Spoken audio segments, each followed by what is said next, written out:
تبيع لنا واحدة؟ لا لا لا ليش؟ ما حقاتي. طيب عطنا واحدة كذا. ها؟ عطنا واحدة كذا. اعطيك حاجه من حقتها يا شيخ. ما في شيء، قول له ضاعت. اقول له ضاعت؟ ما حرام، بعدين في ضاعت الشبر فيه ضاع.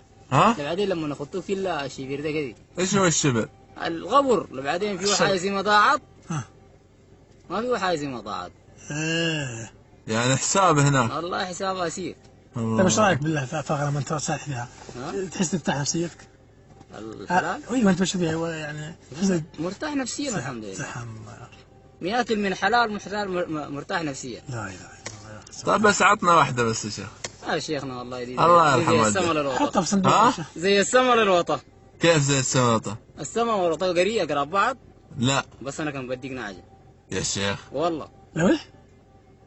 لو انا اديتك نعجة السما والوطا اذا نطبق صوت تكون يعني قراب بعض. نعطيك 200 ريال. مستحيل يعني مستحيلة من السما والوطا تكون مع بعض صح؟ نعطيك 200 ريال. والله كان تعطيني 200,000 يا شيخ. والله رب الكعبة. 200,000 ما اعطيك ليه؟ ليش؟ ما حد شايفك هنا يا شيخ. حق مين؟ اقول ما حد شايفك وما راح نعلم احنا. الله لا ما تشوفني؟ انا اشوفك سبحان الله. بس خلاص. بعدين بتحاسبني انت ولا حاسبني ربي؟ مر ابن عمر على رويع غنم في صحراء، فقال له امتحانا: بعنا من هذه الشياه. فقال: أنا مملوك ومؤتمن، أنا مملوك ومؤتمن.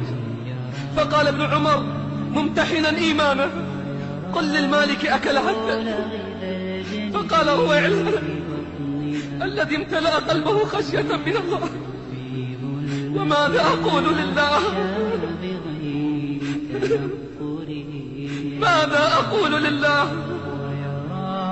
إن قلت للمالك أكل حتى؟ فماذا أقول لله؟ ماذا أقول إذا نطقت الجوارح والأركان؟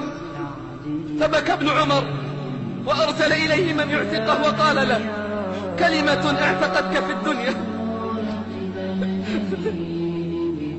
كلمة اعتقتك في الدنيا، أسأل الله أن تعتقك يوم أن تلقاه.